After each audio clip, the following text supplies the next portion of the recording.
Hi hello ನಮಸ್ತೆ, ನಾನು ನಿಮ್ಮ ಗೀತಾ ಸಂತೋಷ್. ಸಿರಿ ಸಂಭ್ರಮ ಚಾನಲ್ಗೆ ನಿಮ್ಮೆಲ್ಲರಿಗೂ ಸ್ವಾಗತ. ನಾನಿವತ್ತಿನ ರೆಸಿಪಿಯಲ್ಲಿ ತುಂಬಾನೇ ಸಿಂಪಲ್ ಆಗಿ ಹಾಗೆ ಈಸಿಯಾಗಿ ಹೆಗ್ ಕರಿ ಹೇಗೆ ಮಾಡೋದು ಅಂತ ತೋರಿಸ್ತಾ ಇದ್ದೀನಿ. ಇನ್ನೂ ನನ್ನ ಚಾನಲ್ನ ಸಬ್ಸ್ಕ್ರೈಬ್ ಆಗಿಲ್ಲ ಅಂದರೆ ಪ್ಲೀಸ್ ಸಬ್ಸ್ಕ್ರೈಬ್ ಆಗಿ ಹಾಗೆ ಬೆಲ್ ಬಟನ್ನ ಕ್ಲಿಕ್ ಮಾಡೋದನ್ನ ಮರಿಬೇಡಿ. ಬನ್ನಿ ಹಾಗಾದರೆ ಇವತ್ತಿನ ವಿಡಿಯೋದಲ್ಲಿ ಹೆಗ್ ಕರಿ ಹೇಗೆ ಮಾಡೋದು ಅಂತ ನೋಡೋಣ. ಮೊದಲನೇದಾಗಿ ನಾನು ಸ್ಟವ್ನ ಹಾಣಿಸ್ಕೊಂಡು ಒಂದು 7 ಮೊಟ್ಟೆಯನ್ನು ಬೇಯಿಸ್ಕೊತಾ ಇದ್ದೀನಿ. ಸ್ವಲ್ಪ ಉಪ್ಪು ಹಾಕಿ ಚೆನ್ನಾಗಿ ಬೇಯಿಸ್ಕೊಳ್ಳೋಣ. ಇದು ಬೇಯ್ತಾ ಇರಲಿ. ನೆಕ್ಸ್ಟ್ ಇದಕ್ಕೆ ನಾವು ಒಂದು ಮಸಾಲೆನ ರೆಡಿ ಮಾಡ್ಕೊಳ್ಳೋಣ. 2 ಮೀಡಿಯಂ ಸೈಜ್ದು ಟೊಮೊಟೊನ ನಾನು ಉದ್ದುತ್ತಾಗಿ ಕಟ್ ಮಾಡಿ ಸೇರಿಸ್ಕೊತಾ ಇದ್ದೀನಿ ರುಬ್ಬೋದಕ್ಕೆ. ಹಾಗೆ 1 ಗೆಡ್ಡೆ ಆಗುವಷ್ಟು ಮೀಡಿಯಂ ಸೈಜ್ದು ಈರುಳ್ಳಿನೂ ಸಹ ಸೇರಿಸ್ತಾ ಇದ್ದೀನಿ. ಹಾಗೆ 2 ಸ್ಪೂನ್ ಆಗುವಷ್ಟು ಬೇಬಿ ಗೋಡಂಬಿನ ಸೇರಿಸ್ತಾ ಇದ್ದೀನಿ. ಬೇಬಿ ಗೋಡಂಬಿ ಹಾಕೋದ್ರಿಂದ ಟೇಸ್ಟು ಚೆನ್ನಾಗಿ ಬರುತ್ತೆ. ನೆಕ್ಸ್ಟ್ ಸ್ವಲ್ಪ ಕೊತ್ತಂಬರಿ ಸೊಪ್ಪನ್ನ ಹಾಕಿ ಈ ರೀತಿಯಾಗಿ ನುಣ್ಣಗೆ ರುಬ್ಕೊತಾ ಇದ್ದೀನಿ. ನೋಡಿ, ಈ ರೀತಿಯಾಗಿ ಇಷ್ಟ ಆದರೆ ಸಾಕು. ನೆಕ್ಸ್ಟ್ ನಾನಿವಾಗ ಆಗಲೇ ಬೇಯಕ್ಕಿಟ್ಟಿದ್ದಲ್ಲ ಮೊಟ್ಟೆನ ಎಲ್ಲನೂ ಆರಿಸಿ ಬಿಡಿಸಿ ಇಟ್ಕೊಂಡಿದ್ದೀನಿ, ಸಿಪ್ಪೆ ತೆಗೆದು ಇಟ್ಕೊಂಡಿದ್ದೀನಿ. ನೋಡಿ ಯಾವ ರೀತಿಯಾಗಿ ಕಟ್ ಮಾಡ್ಕೊಬೇಕು ಅಂತ ನಾನಿಲ್ಲಿ ತೋರಿಸ್ತಾ ಇದ್ದೀನಿ. ಒಂದು ಮೊಟ್ಟೆನ ಒಂದು ಭಾಗದಲ್ಲಿ 3 ಪೀಸ್ ಆಗೋ ರೀತಿಯಲ್ಲಿ ಚಿಕ್ಕ ಚಿಕ್ಕದಾಗಿ ಓಪನ್ ಮಾಡಿ ಇಟ್ಕೊಳ್ಳೋಣ. ನೋಡಿ ಎಲ್ಲನೂ ಅದೇ ರೀತಿಯಾಗಿ ನಾನೆಲ್ಲನೂ ಕಟ್ ಮಾಡಿ ಇಟ್ಕೊಂಡಿದ್ದೀನಿ. 2 ಭಾಗನೂ 3 ಪೀಸ್ ಆಗಿ ಓಪನ್ ಆಗಿ ಕಟ್ ಮಾಡಿ ಇಟ್ಕೊಂಡಿದ್ದೀನಿ. ನೋಡಿ ಈ ರೀತಿಯಾಗಿ ಓಪನ್ ಇರಬೇಕು. ಆ ರೀತಿಯಾಗಿ ಎಲ್ಲ ಮೊಟ್ಟೆನೂ ಕಟ್ ಮಾಡ್ಕೊಳ್ಳೋಣ. ಈ ರೀತಿ ಕಟ್ ಮಾಡ್ಕೊಳ್ಳೋದ್ರಿಂದ ಮಸಾಲೆ ಚೆನ್ನಾಗಿ ಹಿಡಿದು ಚೆನ್ನಾಗಿ ಬೇಯುತ್ತೆ. ನೆಕ್ಸ್ಟ್ ಒಂದು 1/4 ಸ್ಪೂನ್ ಆಗುವಷ್ಟು ಉಪ್ಪು ಹಾಗೆ ಒಂದು 1/4 ಸ್ಪೂನ್ ಆಗುವಷ್ಟು ಚಿಲ್ಲಿ ಪೌಡರ್ನ ಸೇರಿಸ್ಕೊಂಡು ಚೆನ್ನಾಗಿ ಮಿಕ್ಸ್ ಮಾಡ್ಕೊಳ್ಳೋಣ. ಈ ರೀತಿಯಾಗಿ ಮಾಡ್ಕೊಳ್ಳೋದ್ರಿಂದ ಟೇಸ್ಟ್ ಚೆನ್ನಾಗಿ ಬರುತ್ತೆ. ಅದಕ್ಕೆ ನಾನಿವಾಗ ಈ ರೀತಿಯಾಗಿ ಎಲ್ಲನೂ ಚೆನ್ನಾಗಿ ಮಿಕ್ಸ್ ಮಾಡ್ಕೊತಾ ಇದ್ದೀನಿ. ನೋಡಿ ಈ ರೀತಿಯಾಗಿ ಮಿಕ್ಸ್ ಮಾಡಿ ಪಕ್ಕಕ್ಕೆ ಇಟ್ಕೊಂಡು ನೆಕ್ಸ್ಟ್ ಒಂದು ಪ್ಯಾನ್ಗೆ ಸ್ವಲ್ಪ 2-3 ಸ್ಪೂನ್ ಆಗುವಷ್ಟು ಆಯಿಲ್ನ ಸೇರಿಸ್ಕೊಂಡು ಆಯಿಲ್ ಚೆನ್ನಾಗಿ ಬಿಸಿ ಆದಮೇಲೆ ಮಿಕ್ಸ್ ಮಾಡಿ ಇಟ್ಕೊಂಡಿರುವಂತಹ ಮೊಟ್ಟೆನ ಸೇರಿಸೋಣ. ಸೇರಿಸಿ ಇದನ್ನು ಕಮ್ಮಿ ಲೋ ಫ್ಲೇಮಲ್ಲಿ ಇಟ್ಕೊಂಡು ಗೋಲ್ಡನ್ ಬ್ರೌನ್ ಬರಬೇಕು ಅಲ್ಲಿವರೆಗೂ ಚೆನ್ನಾಗಿ ಮಿಕ್ಸ್ ಮಾಡ್ಕೊಳ್ಳೋಣ. ಈ ರೀತಿಯಾಗಿ ಮಾಡ್ಕೊಳ್ಳಿ, ಟೇಸ್ಟು ಚೆನ್ನಾಗಿ ಬರುತ್ತೆ ಮತ್ತು ಕಲರು ತಿನ್ನೋದಕ್ಕೆ ಚೆನ್ನಾಗಿರುತ್ತೆ. ನೋಡಿ ಈ ರೀತಿಯಾಗಿ ಗೋಲ್ಡನ್ ಬ್ರೌನ್ ಬರಬೇಕು ಅಲ್ಲಿವರೆಗೂ ಚೆನ್ನಾಗಿ ನಾನು ಮಿಕ್ಸ್ ಮಾಡ್ಕೊಂಡಿದ್ದೀನಿ. ಸಾಕು, ಇಷ್ಟ ಆದರೆ ಸಾಕು. ನಾನು ಎಲ್ಲಾನು ಇವಾಗ ತೆಗೆದಿಟ್ಕೊತಾ ಇದ್ದೀನಿ.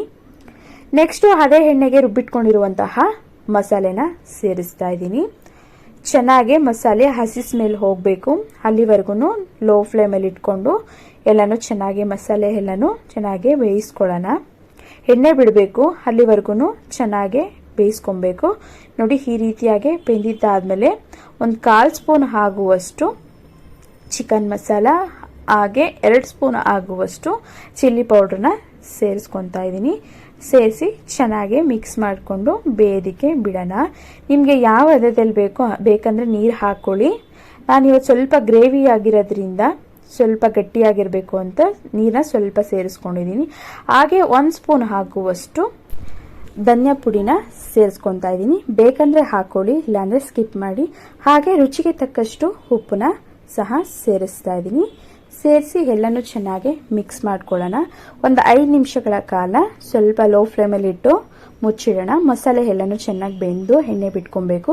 ನೋಡಿ ಈ ರೀತಿಯಾಗಿ ಚೆನ್ನಾಗಿ ಒಂದು 5 ನಿಮಿಷ ಆದಮೇಲೆ ನಾನು ನಿಮಗೆ ಓಪನ್ ಮಾಡಿ ತೋರಿಸ್ತಾ ಇದ್ದೀನಿ. 5 ನಿಮಿಷ ಆದಮೇಲೆ ಸ್ವಲ್ಪ ಗಟ್ಟಿಯಾಗಿದೆ ಮತ್ತು ಎಣ್ಣೆ ಬಿಟ್ಕೊಂಡು ಚೆನ್ನಾಗಿ ಮಸಾಲೆ ಎಲ್ಲನೂ ಬೆಂದಿದೆ. ನೆಕ್ಸ್ಟು ರೋಸ್ಟ್ ಮಾಡಿ ಇಟ್ಕೊಂಡಿರುವಂತಹ ಮೊಟ್ಟೆಗಳನ್ನ ಎಲ್ಲನೂ ಸೇರಿಸ್ತಾ ಇದ್ದೀನಿ ಮಸಾಲೆಗೆ. ಲೋ ಫ್ಲೇಮ್ ಇಟ್ಕೊಂಡೇನೆ ಚೆನ್ನಾಗಿ ಮಿಕ್ಸ್ ಮಾಡ್ಕೊಳ್ಳೋಣ. ನಿಧಾನವಾಗಿ ಬೇಯಬೇಕು, ಎಲ್ಲನೂ ಮಸಾಲೆ ಹಿಡಿಬೇಕು ಮೊಟ್ಟೆಗೆ. ಆ ರೀತಿಯಾಗಿ ಎಲ್ಲನೂ ಚೆನ್ನಾಗಿ ಮಿಕ್ಸ್ ಮಾಡ್ಕೊಳ್ಳೋಣ. ಮತ್ತು ಬೇಬಿ ಗೋಡಂಬಿ ಹಾಕಿರೋದ್ರಿಂದ ಯಾವುದೇ ಗ್ರೇವಿ ಮಾಡಬೇಕಾದ್ರೆ ಸ್ವಲ್ಪ ಬೇಬಿ ಗೋಡಂಬಿ ಅಥವಾ ಮಾಮೂಲಿ ಗೋಡಂಬಿ ಹಾಕೋದ್ರಿಂದ ಟೇಸ್ಟು ಚೆನ್ನಾಗಿ ಬರುತ್ತೆ.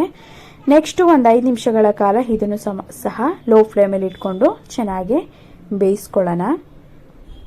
ನೋಡಿ ನಾನಿವಾಗ ಒಂದು 5 ನಿಮಿಷ ಆದಮೇಲೆ ಓಪನ್ ಮಾಡಿ ತೋರಿಸ್ತಾ ಇದ್ದೀನಿ. ಸೂಪರಾಗಿ ಟೇಸ್ಟಿಯಾಗಿ ಗ್ರೇವಿ ರೆಡಿಯಾಗಿದೆ. ಚಪಾತಿಗೆ, ಇಡ್ಲಿ, ದೋಸೆಗೆ ಎಲ್ಲದಕ್ಕೂ ಸೂಪರಾದ ಕಾಂಬಿನೇಷನ್ನು ಹೆಗ್ ಕರಿ. ಸ್ವಲ್ಪ ಕೊತ್ತಂಬರಿ ಸೊಪ್ಪನ್ನ ಹಾಕಿ ಫೈನಲ್ ಆಗಿ ರೆಡಿಯಾಗಿದೆ ಹೆಗ್ ಕರಿ. ನೀವು ಒಮ್ಮೆ ಟ್ರೈ ಮಾಡಿ, ಸೂಪರಾಗಿ ಟೇಸ್ಟಿಯಾಗಿ ಹೆಗ್ ಕರಿ ರೆಡಿಯಾಗಿದೆ. ಹೋಟೆಲ್ ರೀತಿಯಲ್ಲಿ ಮಾಡುವಂತಹ ಹೆಗ್ ಕರಿ ಸೂಪರ್ ಟೇಸ್ಟಿಯಾಗಿ ರೆಡಿಯಾಗಿದೆ. ನೆಕ್ಸ್ಟ್ ನಾವಿವಾಗ ಸರ್ವ್ ಮಾಡಿ ತೋರಿಸ್ತಾ ಇದ್ದೀನಿ. ನೋಡಿ, ತುಂಬ ಕಡಿಮೆ ಸಮಯದಲ್ಲಿ ಮಾಡಿಕೊಳ್ಳುವಂತಹ ಎಗ್ ಕರಿ ರೆಸಿಪಿ ರೆಡಿ ಆಗಿದೆ. ನೀವು ಒಮ್ಮೆ ಟ್ರೈ ಮಾಡಿ ನೋಡಿ, ಸೂಪರ್ ಟೇಸ್ಟಿಯಾಗಿ ಚೆನ್ನಾಗಿ ಬಂದಿದೆ. ಫೈನಲ್ ಆಗಿ ಮೇಲೆ ಸ್ವಲ್ಪ ಕೊತ್ತಂಬರಿ ಸೊಪ್ಪನ್ನ ಸೇರಿಸಿ ರೆಡಿಯಾಗಿದೆ ಎಗ್ ಕರಿ. ಇನ್ನಷ್ಟು ರೆಸಿಪಿಗಳಿಗಾಗಿ ನನ್ನ ಚಾನಲ್ನ ಸಬ್ಸ್ಕ್ರೈಬ್ ಆಗಿಲ್ಲ ಅಂದರೆ ಪ್ಲೀಸ್ ಸಬ್ಸ್ಕ್ರೈಬ್ ಆಗಿ, ಹಾಗೆ ಬೆಲ್ ಬಟನ್ನ ಕ್ಲಿಕ್ ಮಾಡೋದನ್ನ ಮರಿಬೇಡಿ. Thank you friends.